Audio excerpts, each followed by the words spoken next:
Sa 5 days ko, meron akong mga 100% concentrated apple juice. Ito yung available sa store, so ito na yung ginamit ko. So 100% concentrated apple juice. 1, 2, 3, 4, 5. Sa isang ganito, konsumo ko na siya ng isang araw. Sa umaga, isang baso. Tanghali, isang baso. At bago matulog, isang baso. Good for me ng 1 day na to. Then, ang meal ko ay normal. Then, pagdating ng 6 days, yun na yung normal pa rin yung breakfast ko. Nag-fasting na ako at nag-start ako ng 7 p.m. Sa 7 p.m., may nakaprepare akong Epsom salt. Yung ingredients niya is magnesium sulfate. So, isang teaspoon ito.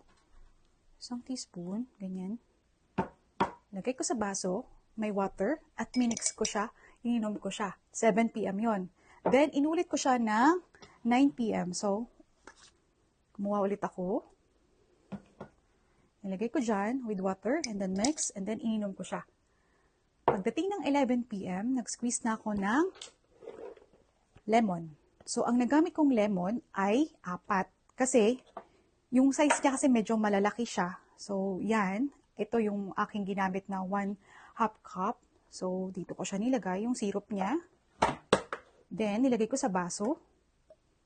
At ginamit ko to yung virgin olive oil. So, yan, 1/2 din. Then, nilagay ko siya dito sa baso. So, makikita mo yung difference ng kulay niya, tsaka ng olive oil. Then, mix. Then, inom mo siya. 11. Pagdating ng morning, makikita mo na ang mga hinahanap kong diamante.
Ito, papakita ko sa inyo yan, no? Yan ang lumabas, yung kaninang na-flash ko. Lahat yan.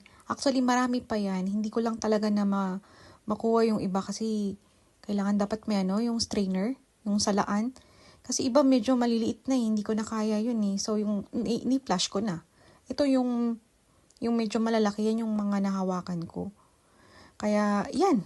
Yan, tingnan nyo. Ang dami, no? Hindi ko ni-expect na ganyan ka dami na pala yan. No? Oh, imagine. Ano yan? Pagising ko, yun na.